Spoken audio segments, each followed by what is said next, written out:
Okay, let's give it a shot. Theater is a mirror, a sharp reflection of society. Yasmina Reza. With every podcast I start, I want to start it off and open it up with a quote. I think I will touch base on the quote later because I can't just tell you about the quote right here, right now. Every episode can tie back to whatever quote I introduce the episode with. So hi there, my name is Polina Rose, and welcome to Breaking the Fourth Wall with Polina Rose. In all honesty, I may change it to by Polina Rose because I don't feel as though with is an appropriate word to use. It's more or less implying I'm someone truly important, and we hear with for interviews with the biggest celebrities and the most well-known people today, hosted by even the more well-known. So who am I to think that I can put, quote, with Polina Rose, a 22-year-old female fresh out of college attempting to make her way in the world. Is this exciting? In some ways, sure, but in all honesty, out of the 22 years I've been here on Earth, it sometimes can feel like an underwhelming experience. With only a couple months out of school, I've been in a rut. This rut includes emotionally, financially, spiritually even, and my main question every day is how do I get out of this rut? I do the things that the internet tells us to do. I journal, I walk, I make time to meditate, I express my gratitudes, I incorporate some nutrition on top of my embarrassing amount of Diet Dr. Pepper and chocolate I eat.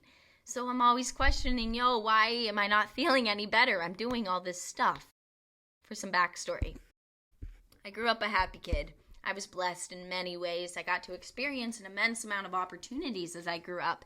And during the ages of 12 years old to 17 years old, I could honestly tell you my head felt pretty damn straight on my shoulders. I grew up doing theater since the age of 5 years old, music theater specifically.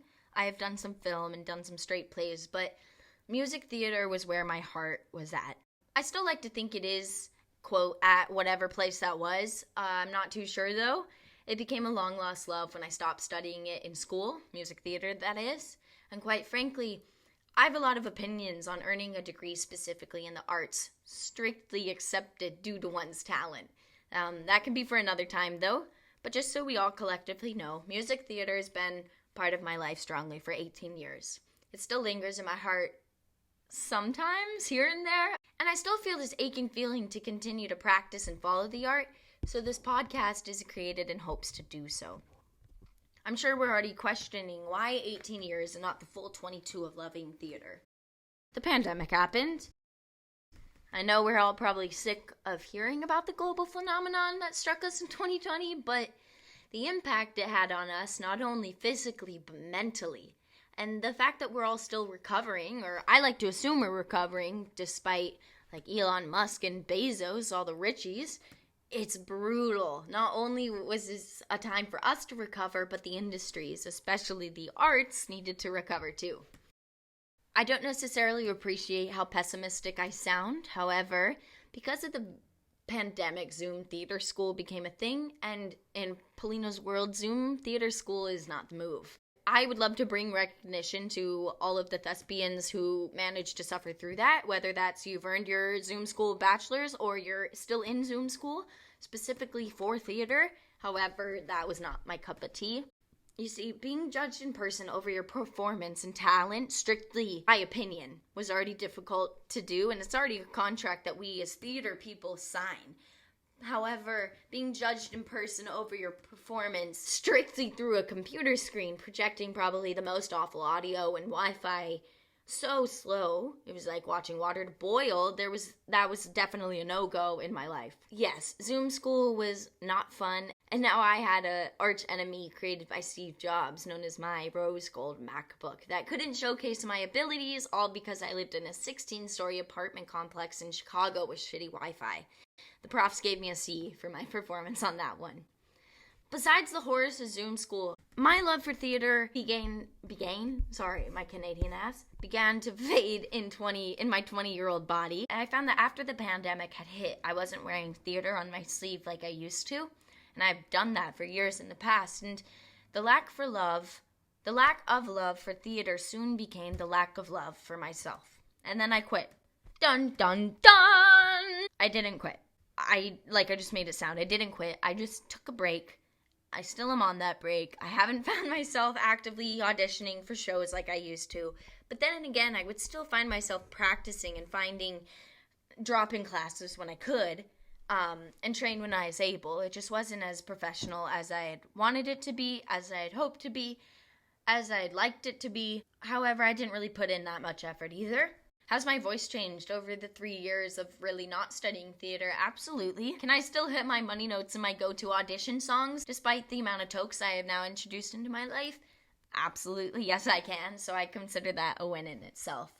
I wasn't raised a quitter, but I think in this aspect of life, I perhaps was raised a long breaker. As stated before, how does this podcast really help a depressed theater girly find her spark again? I don't know either.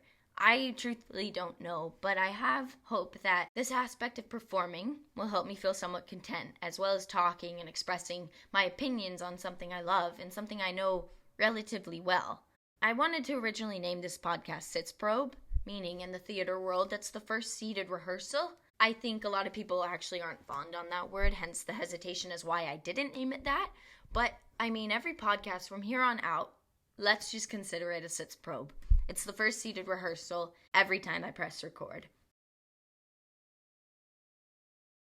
Alright, now that I feel somewhat content with my introduction, I feel that probably as my newer episodes come out, you'll get more history and facts about me, but I gotta gain some trust with you, just as you gotta gain some trust with me. Now that we are done with whatever we want to call that, I felt like I had to give some background and ground rules, honestly. So, moving on, what I want to say is that in the first 10 episodes of this podcast, I really hope for them to cover theater. And I hope to cover theater in a way that reaches to true theater people. I'm not intending to stab anyone when I say that. However, as someone who takes theater really, really seriously, my intended audience is to reach out to those whose favorite shows aren't necessarily Wicked or Dear Evan Hansen. I say that with no intention of holding my nose up high. However, I think if you're truly a theater fan, quote, theater fanatic even, you're not just a high school drama club participant. You don't just care about the shows released in the past 4 years or so, and I don't think you care about the musical adaptions that have now been brought onto film. I think that if we can collectively agree that these shows are... Let's see, how do I phrase this? These shows are just today's pop star celebrities singing tunes in their nasal, singing, trained way. If that's your ish, that's totally okay. It's just not mine. No judge, no hate. Perhaps just a little bit of side-eye. With love, of course. And with a lot of hope for you, too. A lot of it. My best friend here in Canada, Amelia, is probably the only individual who sees eye to eye with me on this. Her and I have kindled over the last 5 years a musical written and composed by the lovely Jason Robert Brown. What a fucking prick that guy is for making one of the most beautiful shows on the planet. We once sent him messages through his website, for the last 5 years, simply stating our respect and love we held for him and that show, and our poor 19-year-old selves were hoping and waiting for a response. But you see, Amelia is a true theater homie because her and I see shows and interrogate the lighting and the blocking and the music, the beats, the style choices, the every fucking thing. And yeah, we care about the show, but it seems to fall into two different categories. We're true theater people because we're sobbing over the glass falling over during the scene, and it's absolutely pathetic, but I want this podcast to be intended to reach the true theater people as well as influence others to be more open-minded and explore theater beyond just the show and its actors. I truthfully really have a difficult time taking Dear Evan Hansen and Mean Girl people seriously. I like to think of myself as a theater kid, but not one of the theater kids you see in high school who are gonna come sing shit in your ear. Unless I've developed a really close and trusting bond with you, which is very few people to say the least, I will not sing in your ear. I promise you that. Going along with opinions, I don't think I'm entitled to speak my opinions. However, I try to practice exception for people's opinions. Especially after studying journalism in school, one thing that did stick with me through the program is, yes, how opinions and biases are challenged to agree on sometimes, but also as a journalist, you don't have to agree with the sides, but your duty is to try and understand both sides. Or else the piece you're producing would have some sort of bias in it, you know what I mean? And that's no bueno in the journalism world, so I do want to take that, what I learned, and put it into this podcast as well. Trying to counter back to the acceptance part as well, I think that as long as I continue to accept people's opinions and voices and listen, maybe not agree, but listen, I should be able to express my own opinions. Truly, I would hope these people treat opinions in the way I treat theirs. I have a lot of opinions in theater, and perhaps some of my opinions in theater are more logical than others, but having been in the quote business, I guess, for a long time at such a young age, I think my opinion should be valued and heard. Not accepted, but respected. In hopes that this platform of a podcast can get my opinions and voice out there, I do intend to invite other guests, especially as the platform grows and as I continue to grow more comfortable. I want to hear what other people have to say, and I think, especially in the theater world, we can learn from them too, and not all opinions have to be an agree to disagree type of thing. I think having a conversation on a podcast would be really special and really intriguing to the listeners. Okay, enough about opinions. I am so sorry. But what's this episode's opinions going to be about? I know that this episode's going to be a little bit rocky, and that's okay. Going along with bias, opinions, acceptance, literally everything I've mentioned up to this point, I want to think of myself as an open person. And I want to think of myself as an open person as I continue to be my own person on this podcast. So let's talk Pride and Musical Theater for this episode. I know, I just said Pride and Musical Theater in the same sentence, but given that we only have about solid 7 more or less years on this earth, let's just hear what the cool guy has to say, alright? I think I'm going to start off with the USA, theater, and its pride, specifically New York City. I was reading on Playbill a couple days ago, and I pulled a few pieces just saying, across the world, people celebrate Pride Month throughout this month of June, honoring the history of the LGBTQ plus community and celebrating its continued survival. With states nationwide introducing anti-LGBTQ laws, this year's Pride Month is an especially important one. It's an especially important time to support LGBTQ plus stories and, in the theater in particular, celebrate the work of queer artists. When I hear about Pride, especially in today, as someone who fully does support it, I think the meaning of Pride has been really lost. And I think it can be really lost in theater sometimes too. Given that June is Pride Month and that's when we're supposed to be celebrating it the most, sometimes Pride even gets lost within that month and replaced. So something I really do like about Playbill saying this is that they bring attention to the multiple states that have introduced these anti-LGBTQ plus laws and then are incorporating their month's pride into it. I think it's good when they preface, hey, these are our mistakes, this is what's wrong, let's make sure if we're celebrating June, we're celebrating it correctly and in hopes that the past did not return. Playbill also said, Broadway celebrates Pride at Playbill and Times Square Alliance's second annual Pride in Times Square. This is given for 2023 this year. Continuing to June 24th. The free and fabulous weekend-long celebration of all things Broadway and Pride is taking over the heart of NYC's theater district for NYC Pride Weekend, rain or shine. Events are scheduled in Times Square with the weekend culminating as the Playbill Pride Floats returns to the NYC Pride March June 25th, supporting the organization Heritage of Pride. And this is the part that got me, Playbill. Antoine Hopper, Joy Woods, and Jason Gauthier are among the Broadway notables helping celebrate Pride in the heart of NYC's theater district. This is where I kind of have, not an issue, but my opinions and my little opinion quills kind of spike up. When I read these names, the only one I know of, really, truthfully, is Joy Woods, just because of Six the Musical. I looked up the other two, and perhaps I could be living under a rock. Antoine Hopper is currently best known, only known for the Obie Award-winning American actor of stage, film, and television. And then Jason Gauthier is in Peter Pan Live and also Gossip Girl, following other recent works that I have never heard of. This could also be because I live under a rock. I only care about the theater I care about, but also when I learn about new theater, I care about it too. I think that it's awesome that we have these, quote, new faces being the face of Pride for theater and New York City's theater district, etc. However, I think that with Pride being such a serious topic and serious event and thing in the world, along with theater just being important in New York City, If we're trying to create hope for the community, we need to bring out those in the community who have already been practicing and already proven their practices on keeping the community safe. For example, last year we had Andrew Keenan Bolger, Jen Colella, I apologize, I might butcher the names, and then DeLon Grant. These are all well-known faces, well-known actors and actresses, well-known people in the community, as well as the theater community. I'm all for new faces and names. I think if we want to see new faces even shine more, we should have brought them out partnered with these other well-known faces, because this would not only promote, but it would also ensure that, hey, these new faces are teamed up with these other people who already do so much for NYC theater and NYC pride and theater. It kind of goes hand in hand with seeing celebrities get handed out roles to Broadway shows just because their song was #1 on the charts. I think that when it comes to promoting something, and not just promoting something for a city, but promoting something worldwide, better names should accompany the lesser known in order not to only get the point across, but to promote.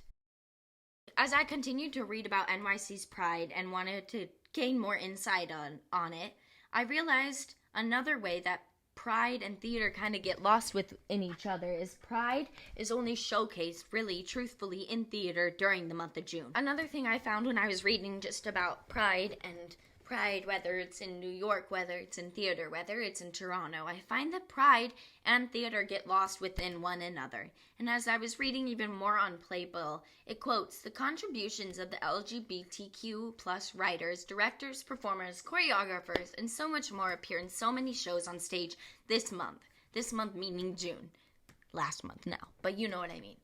All of these stories are worth uplifting and celebrating, and most of them happen to be pure fun. Check out these plays and musicals this Pride Month. Everyone is welcome at these theaters. So this has me questioning, why is the month of Pride Month, the only month where these contributions specifically are going to be shown by these people?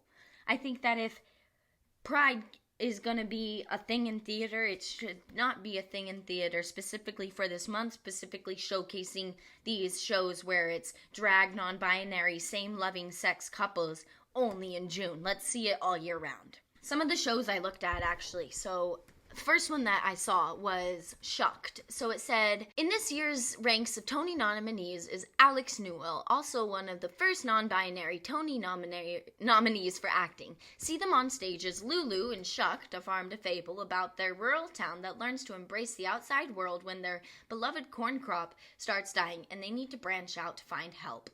Shucked also features an all-queer lead creative team, book writer Robert Horn, songwriters Brandy Clark and Shane McNally, and director Jack O'Brien. They're all 2023 Tony nominees, proving that Shucked is nothing short of golden. I've never seen Shucked. I've never heard of Shucked.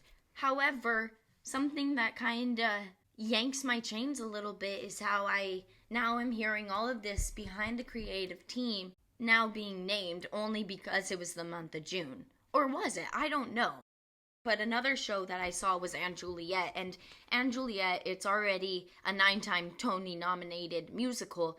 It features characters old and new, among the characters of May, which is Juliet's non-binary pal who finds a star-crossed love for her own. Yes, that was quoted and read right from the page.